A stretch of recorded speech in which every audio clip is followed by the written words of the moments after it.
नमस्कार, दूरदर्शन के इस खास कार्यक्रम और भी है राहें में आप सभी का स्वागत है।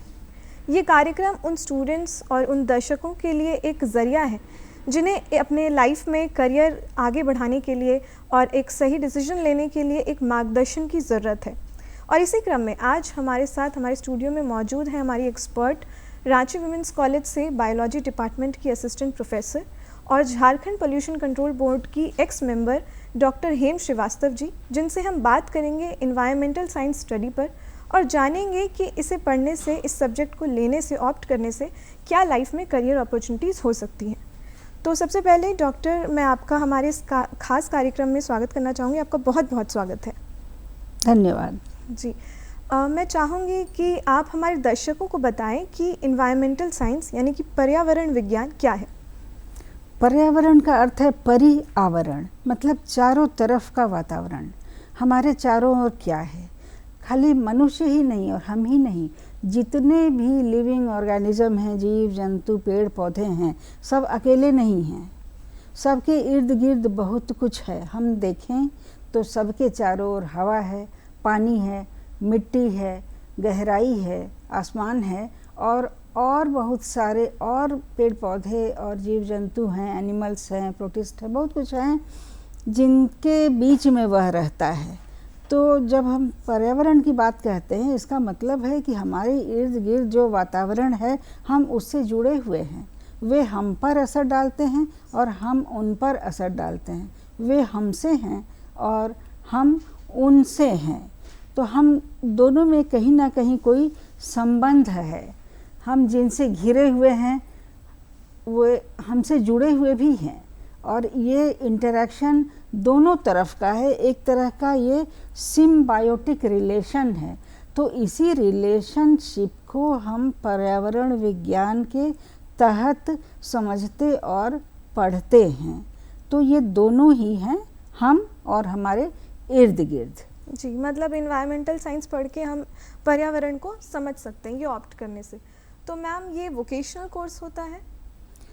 जी, ये वोकेशनल कोर्स भी होता है। बहुत पहले तो नहीं था, लेकिन पिछले कम से कम 2 या 3 डिकेड से, दशकों से इसकी जब से लोकप्रियता और महत्व जब से समझ में आने लगा कि वातावरण को समझे बिना जीवन को संसार में आगे चलाना मुश्किल है, और बहुत सारे देश जब ये समझने लगे कि हमारा अस्तित्व अब पर्यावरण के चलते परेशानी में पड़ सकता है, तब इसको वोकेशनल के रूप में भी जोड़ा जाने लगा। वरना उसके पहले ज़्यादातर परंपरा यह थी कि मेन कोर्स, मतलब कि एक कोर कोर्स में पर्यावरण पढ़ा जाता था, उसको एक छोटे रूप में समझा जाता था, लेकिन उसकी गहराई या तह तक या उसके विस्तृत रूप तक नहीं जाते थे। तो मैम, मैं चाहूँगी कि हमारे दर्शकों को ये बताएं कि क्या ये सब्जेक्ट ऑप्ट करने के लिए कोई एलिजिबिलिटी क्राइटेरिया होनी चाहिए उन स्टूडेंट्स के लिए? देखिए, अलग अलग कैटेगरी है। School level, college level, university level, research level, environmental engineering का लेवल, ये इतने सारे लेवल हैं। और हमें सबसे पहले ये सोचना होगा कि हम किस लेवल में जा रहे हैं। अगर हमें एनवायरमेंटल इंजीनियरिंग में जाना है तो हमको उसके हिसाब से उसी की तकनीकी पढ़ाई पहले से करनी होगी। कम से कम एक कॉलेज लेवल की पढ़ाई हमें उसके लिए चाहिए। हमें सफिशिएंट एक लैब वर्क की समझ होनी चाहिए।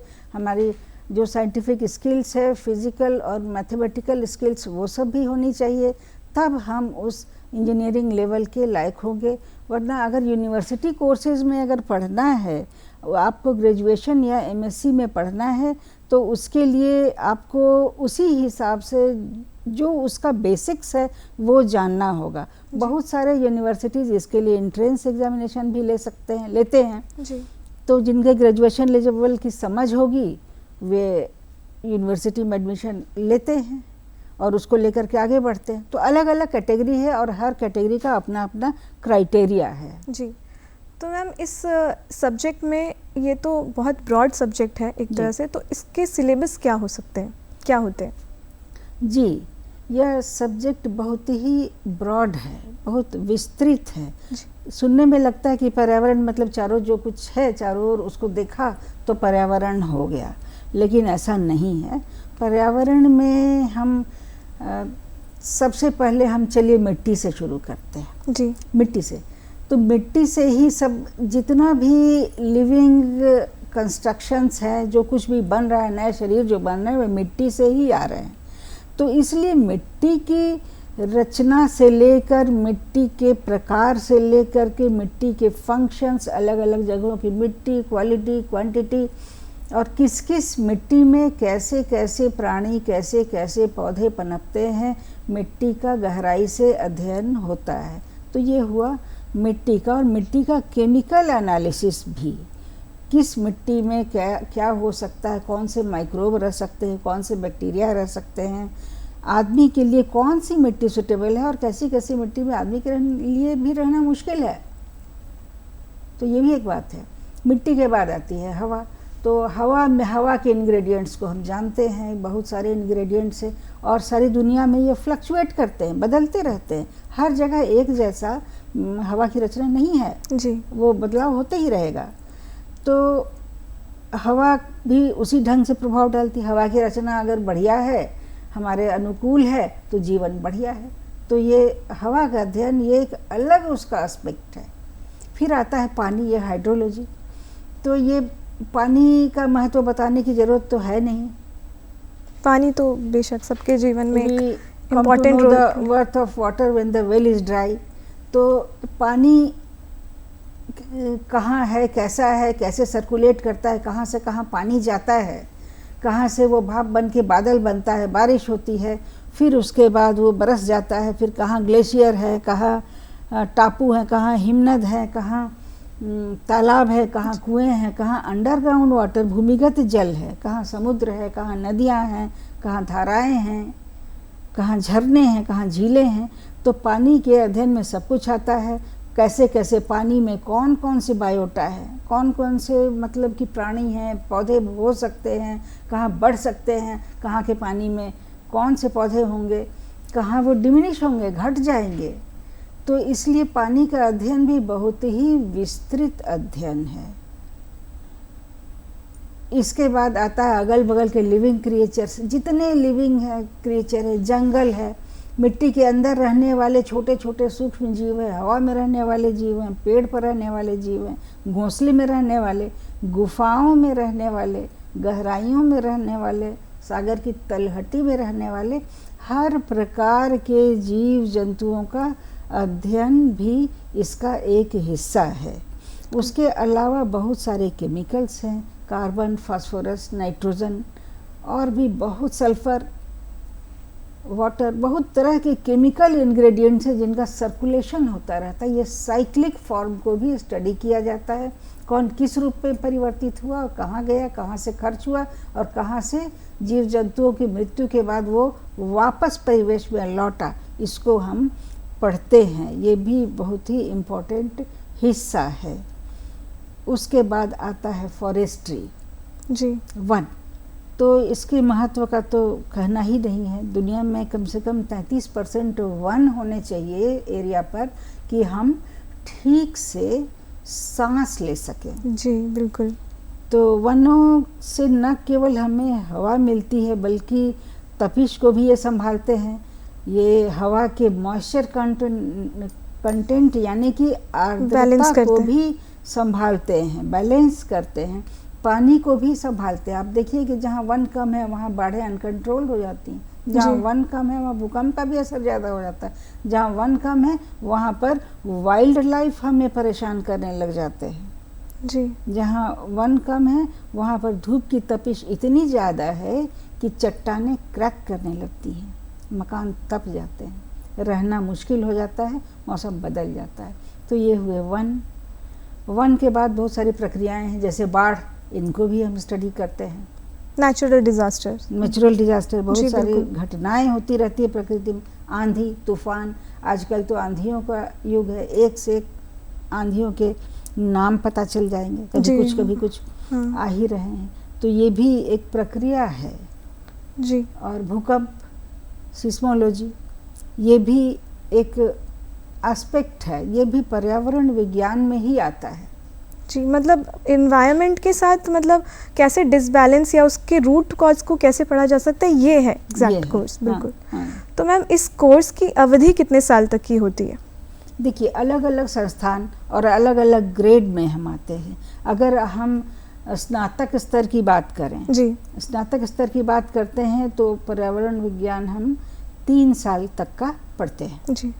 3 साल तक की इसकी पढ़ाई होती है, हर साल कुछ ना कुछ रहेगा। पर मैम जैसे मैं यहाँ पे पूछना चाहूँगी कि हमारे दर्शकों को बताएं कि जैसे ये आप ग्रेजुएशन कोर्स की बात कर रही हैं तो वो 3 साल तक होते हैं, और नेशनल एजुकेशन पॉलिसी के आने के बाद काफ़ी कुछ चेंज हुआ है इन सब की अवधि में, तो इसका भी कुछ इम्पैक्ट पड़ा इस कोर्स पे? बिल्कुल, उसके लिए अलग एक स्पेशलाइज्ड पेपर किस्म का ऐड किया गया है, जोड़ा गया है। वाइल्ड लाइफ को कैसे संभालें, आप चुनना है, कॉलेजों को चुनना है कि वो कौन सा चुनते हैं, कौन सा वो हिस्सा चुनते हैं, वो वाइल्ड लाइफ में जाते हैं कि मौसम में जाते हैं। ये कॉलेजों पर निर्भर करता है कि बहुत सारे जो एस्पेक्ट हैं वो पढ़ना ही पढ़ना है, और ये बिल्कुल विद्यार्थियों की बुद्धि को खोल देने के समान है। बिल्कुल।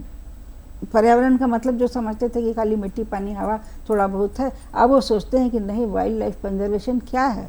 उदाहरण के लिए कि रांची विश्वविद्यालय या झारखंड के विश्वविद्यालयों में ही देखिए पर्यावरण की कैसी विशेष पढ़ाई अब हो रही है। बिल्कुल, मतलब ये कोर्स करने से हमें इन्वायरमेंट के प्रति हम सजग हो सकते हैं और उसके कंजर्वेशन के प्रति भी हम अलर्ट रह सकते हैं। मतलब जितना ब्रॉड हो सकता है उसके बारे में हम पढ़ सकते हैं। तो मैम ये डिप्लोमा कोर्सेज भी होते हैं इसमें? जी, ये संस्थानों पर निर्भर करता है कि कोर्स डिग्री है, पोस्ट ग्रेजुएट है या डिप्लोमा कोर्सेज है। बहुत सारे संस्थानों में डिप्लोमा कोर्स भी ऑप्ट किए गए हैं, और कई संस्थान ऐसे हैं सरकारी और गैर सरकारी जिसमें कि डिप्लोमा कोर्सेज भी पर्यावरण विज्ञान से संबंधित विषयों में कराए जाते हैं। जी, तो ये मैम मतलब इसमें गवर्नमेंट सेक्टर्स की तैयारी करना, इसमें कैसा ऑप्शन रहता है इसको लेकर के? देखिए, इन्वायरमेंटल बायोलॉजिस्ट जी, ये एक पद है। तो जब आपने स्नातक स्तर से आपने स्नातकोत्तर किया है, आपने रिसर्च वर्क किया है, तो आप कंजर्वेशन बायोलॉजिस्ट आप बन सकते हैं। जैसे कि बहुत सारे जू हैं, नेशनल फॉरेस्ट हैं, तो सेंचुरीज़ हैं, तो ऐसी जगहों पर भी बहुत सारे साइंटिस्ट की ज़रूरत पड़ती है। जी, क्योंकि उतने सारे जीव जंतुओं के, एनिमल्स के रख रखाव के लिए, उनको संभालने के लिए, उनको जीवनचर्या समझने के लिए, उतने की लाइफ साइकिल समझने, उनको सुरक्षित कैसे रहें, इसके लिए आपको काफ़ी आइदर आपको पोस्ट ग्रेजुएशन लेवल या उससे आगे की भी ज़रूरत पड़ती है। और जब तक इतना नहीं जानेंगे तब तक आप किसी जू को या किसी सेंचुरी को या किसी नेशनल फॉरेस्ट को या फिर कोई और इसी तरह सरकारी संस्थागत यूनिट जो है आप कैसे समझेंगे। जी। तो मैम जैसे कि डिप्लोमा कोर्स अगर हम करते हैं या बैचलर डिग्री के लिए हम इस सब्जेक्ट को ऑप्ट करते हैं, तो इन दोनों के एलिजिबिलिटी क्राइटेरिया में क्या डिफरेंस आ सकता है? क्या डिफरेंस होना चाहिए या फिर दोनों में क्राइटेरिया सेम रहते हैं? क्राइटेरिया को तरीके से सेम ही रहना चाहिए, क्योंकि एक बेसिक्स तो एक ही होना चाहिए ना। जी, एक बेसिक्स तो एक ही होना चाहिए, तब तो दोनों की समझ होगी। और डिप्लोमा कोर्सेज करके भी आप ऊंचे जा सकते हैं, बहुत सारे संस्थान हैं, और डिग्री कोर्सेज करके भी आप जा सकते हैं। और नेशनल एनवायरनमेंट इंस्टीट्यूट नीरी, जो कि नागपुर में है, 1958 में सेटअप हुआ, उसमें आप जा सकते हैं।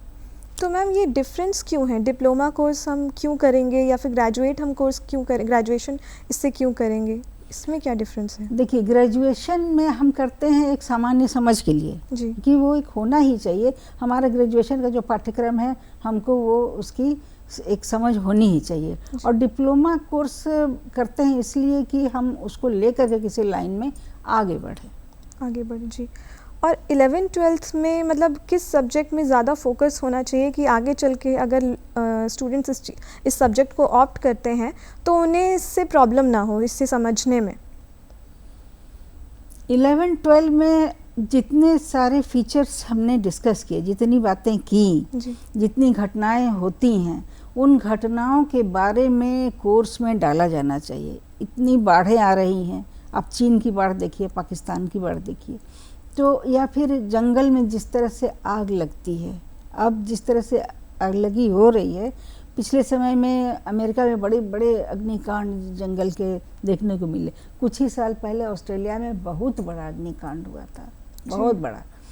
तो ये इससे सारी दुनिया हिल गई, दुनिया के बच्चे भी हिल गए इन घटनाओं को पढ़ करके या फिर टीवी में देख करके। सभी अचंभित थे कि ऐसा कैसे हुआ।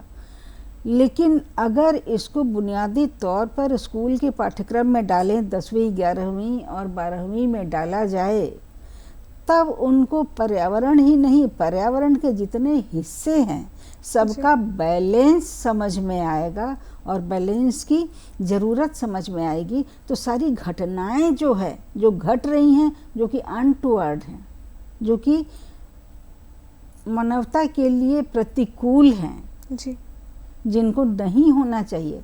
तो आज जो बच्चे हिल जा रहे हैं, तो अगर हम बच्चों को बताएंगे कि ऐसा ऐसा हुआ था, इसलिए ऐसा हुआ, तो उनको ये समझना ज़रूरी है। और इसीलिए पाठ्यक्रम में इनको इस तरह की घटनाओं को डाले जाने की ज़रूरत है। भूकंप आया, कहीं भूकंप आता है तो हल्का फुल्का प्रभाव छोड़ के जाता है जी। कहीं भूकंप आया तो पूरा उजड़ गया, पूरा का पूरा सैकड़ों वर्ग किलोमीटर का क्षेत्र उजड़ गया, ऐसा भी होता है।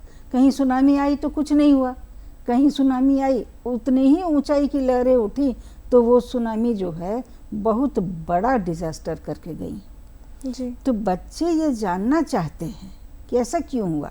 भारत में सुनामी आई, वो पूर्व दिशा से आई तो इतना डिजास्टर हो गया, जापान में आई तो बहुत बड़ा डिजास्टर हो गया।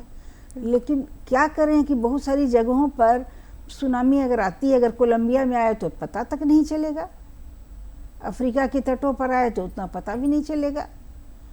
तो किसी जगह इतना क्यों और किसी जगह कम क्यों, तो कहाँ पर छेड़छाड़ हुई पर्यावरण से, इस कारण ऐसा होता है, ये बच्चों को समझना जरूरी है। इसलिए पर्यावरण से संबंधित जितनी प्रतिकूल घटनाएं हैं उनकी जानकारी सिलेबस में डालना जरूरी है। तो मतलब ये कोर्स ऑप्ट करने से स्टूडेंट्स इसके रूट कॉज को समझ पाते हैं कि एनवायरनमेंट में ये क्यों हो रहा है, इससे समझना, इस सब्जेक्ट को ऑप्ट करने से उनको समझ में आ सकता है। तो जैसे कि मैम, मैं चाहूँगी कि आप हमारे दर्शकों को ये बताएं कि इसकी स्टार्टिंग फ़ीस क्या हो सकती है। इस कोर्स को ऑप्ट करने से क्या स्टार्टिंग फ़ीस हो सकती है किसी अगर इंस्टीट्यूट में अगर वो एनरोल करते हैं तो? देखिए, स्टार्टिंग फ़ीस तो इंस्टीट्यूशन पर निर्भर करती है, कहाँ से वो संबद्ध है, कहाँ का वो कंस्टिट्यूएंट है जी, या प्राइवेट है, उस पर निर्भर करता है। कोई सरकारी संस्था है, कोई सरकारी कॉलेज है, तो निश्चित रूप से उसकी फ़ीस कम होगी, बिल्कुल, वो फीस एक सीमा तक होगी। लेकिन अगर उसी में विशेषता है और उसका संस्था का विदेशों से कोलैबोरेशन है, कैसी लैबोरेटरी है, उस पर डिपेंड करती है। ये तो सालाना कुछ हज़ार से कुछ 50,000 तक भी हो सकती है। जी। और मैम, बेस्ट इंस्टीट्यूट क्या हो सकते हैं, कौन कौन से हो सकते हैं झारखंड में या इंडिया में? देखिए, झारखंड में तो सभी विश्वविद्यालय जो हैं, जितने भी अंगीभूत विश्वविद्यालय हैं, वे पर्यावरण की पढ़ाई तो कराते हैं, सभी में होती है। और सभी में प्रयोगशालाओं की भी सुविधा है। जहाँ तक मैंने देखा है, प्रयोगशालाओं की भी सुविधा अभी नहीं, 40 साल पहले भी थी। काफ़ी अच्छी पढ़ाई होती थी और प्रयोगशाला में काफ़ी थॉरो, काफ़ी विस्तृत रूप में गहन अध्ययन कराया जाता था जी, और काफ़ी बड़े विद्वान भी हुआ करते थे, बिल्कुल थे और आज भी हैं। तो वो हो रहा है झारखंड में। और भी बहुत सारे संस्थान हैं, जैसे कि कुछ समय काफ़ी पहले तक भारतीय खनिज विद्यापीठ में भी जी, इसकी पढ़ाई थी। इसी तरह से जितने भी केंद्रीय विश्वविद्यालय हैं झारखंड में स्थित हैं, सेंट्रल यूनिवर्सिटी, उनमें भी है पर्यावरण का विषय, सभी में है। तो इसलिए अगर पर्यावरण की पढ़ाई करना है तो इसके लिए बाहर जाना पड़ेगा झारखंड से। फिलहाल ऐसी कोई ज़रूरत नहीं नज़र आती है। तो मैम इसमें तकनीकी पढ़ाई की मतलब इसमें तकनीकी पढ़ाई कैसे हो सकती है इसकी? देखिए, इसकी तकनीकी पढ़ाई, अब इसकी तकनीकी देखिए, मुख्यतः हम लैब की बात करते हैं जी। तो तकनीकी पढ़ाई हम जब हम इंटरमीडिएट या 10वीं में साइंस पढ़ते हैं तो उसी समय केमिस्ट्री की बहुत सी प्रक्रियाओं को समझते हैं, फिजिक्स की बहुत सारी प्रक्रियाओं को समझ लेते हैं प्रयोगशालाओं में, बायोलॉजी की बहुत सारी प्रक्रियाओं को तभी लैब में समझ लेते हैं। तो ये सारी जो तकनीकियां हैं ना, ये ग्रेजुएशन में भी काम आती हैं और पोस्ट ग्रेजुएशन में भी काम आती हैं। जी। तो ये तकनीकी पढ़ाई तो हर स्तर पर है, बिना तकनीकी पढ़ाई के पर्यावरण की ठीक से समझ नहीं हो सकती है। वैसे इसके संबंधित इन्वायरमेंटल इंजीनियरिंग भी फील्ड है जी। जो कि कई संस्थान कराते हैं। जी। तो इसमें भी जाया जा सकता है, काफ़ी उच्च तकनीक आपको मिल सकती है, ये स्कोप है। इसको। और मैम रिसर्च का क्या रोल है इस सब्जेक्ट में? देखिए, रिसर्च करने से हमेशा किसी भी फील्ड, पर्यावरण ही नहीं, हर फील्ड में अगर रिसर्च किया जाता है तो उसके नए नए पहलू समझ में आते हैं। जी बिल्कुल। और समस्या अगर कहीं है, उसकी कमी से या उसके असंतुलन से अगर कहीं कुछ समस्या उपज रही है तो उसके मूलभूत कारण भी रिसर्च से समझ में आते हैं। अगर हम रिसर्च करने बैठें कि यहाँ की मिट्टी में ये क्यों नहीं उगता है, तो ये मिट्टी की रचना है जो बताएगी कि वहाँ पर ये क्यों नहीं उगता है। तो ये रिसर्च से हमें प्राप्त होगा। मिट्टी को लेकर के हम सॉइल रिसर्च को आगे बढ़ाएंगे तो हमको पता चलेगा। और अगर हम बात करते हैं कि कोई पशु पक्षी है या गिद्ध है कहीं मर रहे हैं, किसी किसी एरिया में एक भी चील, कौवे या गिद्ध नहीं देखे जा रहे, तो ये हमको कैसे पता चलेगा? ये तो हमको, हम उसी चीज़ को ले करके हम जब रिसर्च करने बैठेंगे तब तो पता चलेगा कि कारण क्या है। जब तक हम उसका ठीक से सर्वे करते हुए और उसका डीप रूटेड साइंटिफिक स्टडी नहीं करते हैं, रिसर्च के स्तर तक नहीं जाते हैं, हमको नहीं पता चलेगा। और जहाँ तक रिसर्च की बात है, ये संतोष की बात है कि झारखंड ही नहीं, पूरे भारत ही नहीं, पूरे विश्व में इसके रिसर्च का स्कोप बढ़ा है और सुविधाएं भी बढ़ी हैं। जी, मतलब रिसर्च से समझ में हमें आता है कि इन्वायरमेंट में ये क्यों हो रहा है, या ये डिसबैलेंस या मिसबैलेंस जो भी है उससे हमें समझ में आता है ये क्यों हो रहा है। तो मैम इसमें फ्यूचर में क्या स्कोप है, ये कोर्स ऑप्ट करने से क्या करियर अपॉर्चुनिटीज़ हैं? देखिए, करियर अपॉर्चुनिटीज़ में आप इन्वायरमेंटल साइंटिस्ट बन सकते हैं। इन्वायरमेंटल साइंटिस्ट आप बहुत सारे यूनिवर्सिटी और बहुत सारी संस्थाओं में, झारखंड के ही बहुत सारे प्रतिष्ठित प्राइवेट सेक्टर में बहुत आपको रिसर्च साइंटिस्ट काम करते हुए मिल जाएंगे, पूरे भारत में मिलेंगे। और आप यहाँ से पढ़ करके आप विदेशों में भी और देश के बाकी स्थानों में भी अपनी जगह एक प्रतिष्ठाजनक रिसर्च साइंटिस्ट के रूप में आप बना सकते हैं और बना रहे हैं। उसके बाद कंजर्वेशन साइंटिस्ट हैं, आप वो भी बन सकते हैं। आप कंजर्वेशन में आप मदद कर सकते हैं, वाइल्ड लाइफ का कंजर्वेशन कर सकते हैं।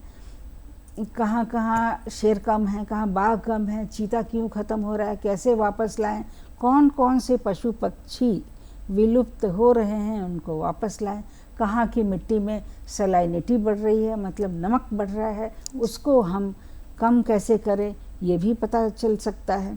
उसके अलावा हम शिक्षण में भी इसको अपना सकते हैं। स्कूल ही नहीं, कॉलेज लेवल में भी इन्वायरमेंटल साइंस की अगर पढ़ाई होती है तो निश्चित रूप से उस विषय के शिक्षक है, बिल्कुल उस विषय के शिक्षक आप बन सकते हैं। और उसकी तो वही सामान्य प्रक्रिया है जो हर जगह होती है। और मैम गवर्नमेंट सेक्टर की अगर हम तैयारी करते हैं इसमें तो क्या बेनिफिट हो सकता है करियर के लिए?